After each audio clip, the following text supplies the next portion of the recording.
Eu chamo agora a doutora Núbia. Estou na sequência correta. Eu vi que o doutor Rafael também abriu a câmera. Do primeiro, a doutora Núbia Viana. Bem-vinda.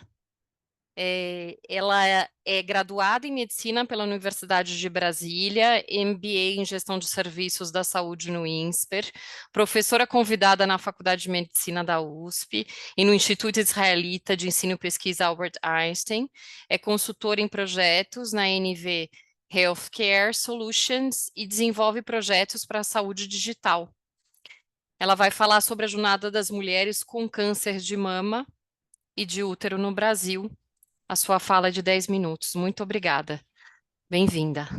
Obrigado, Ana. Obrigada também ao Mark pelo convite no fórum, e em especial por um tema tão relevante e importante, né? Câncer em mulheres, vamos nos unir para vencer.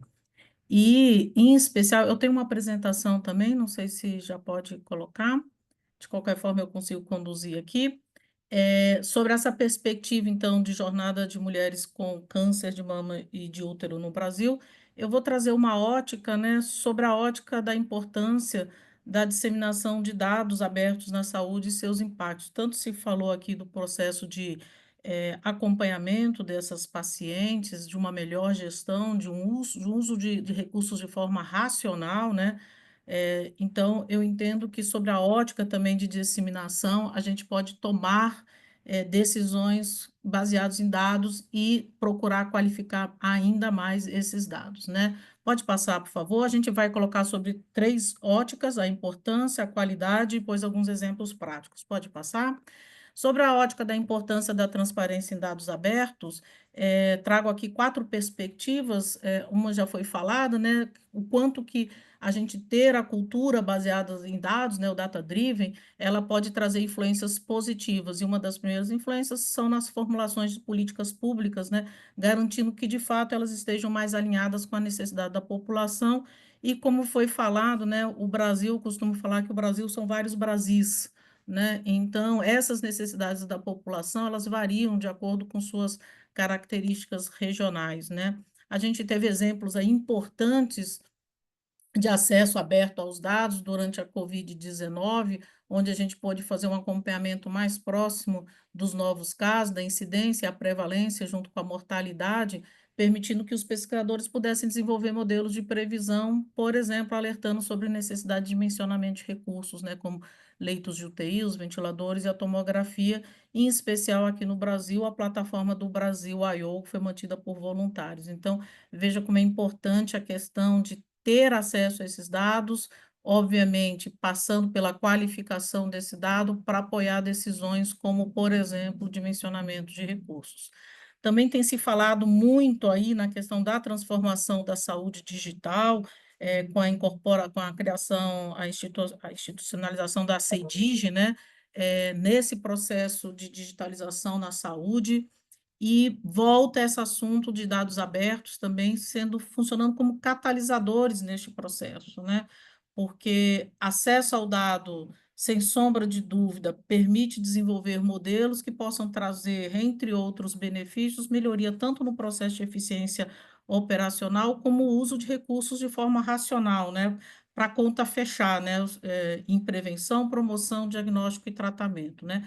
Teve aí como exemplo em 2022, uma iniciativa do Ministério da Saúde na Estratégia Digital do Brasil, o ECD28, destacando essa importância dos dados abertos como essa peça central na consolidação de um sistema de saúde interoperável, né? Porque hoje a gente tem ilhas de dados, né? E a gente tem que começar a não ter mais ilhas, a gente tem que ter um continente, de preferência, um único planeta de dados, né?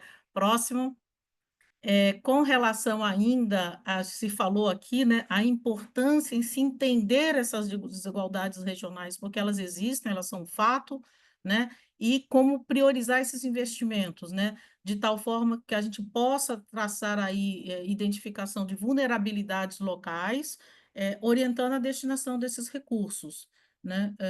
Eu vou falar daqui a pouco a importância da gente ter um identificador único, né, para criar essa trilha digital dessa paciente nessa jornada. A gente fala tanto do paciente ser o centro do processo, dele ser participante em sua jornada, mas a gente ainda, infelizmente, os dados da forma como a gente olha de uma forma verticalizada e não longitudinal, que é o que traz o ganho no processo.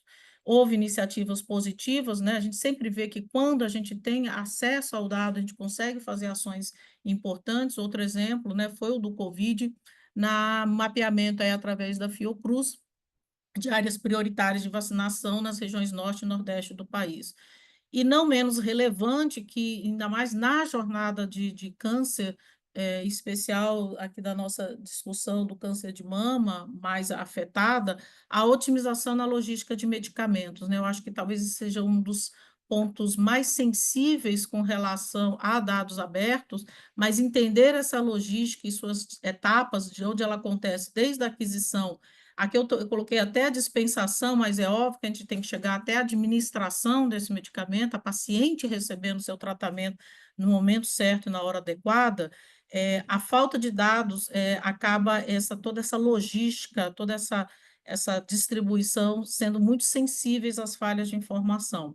Houve aí o plano de dados abertos do Ministério da Saúde, aí elaborado em 2024 até 2026, reforçando o compromisso com a publicação dos dados.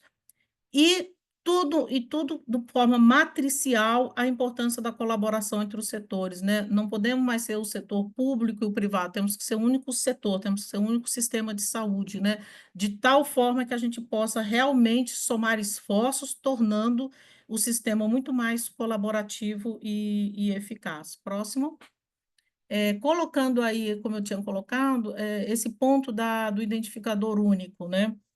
A gente precisa ter uma trilha digital desse paciente, de tal forma que a gente possa ter esse olhar longitudinal do paciente na sua jornada, né? A gente fala aí da jornada do paciente, e ele tem uma jornada longitudinal, mas a gente ainda mapeia ele verticalmente.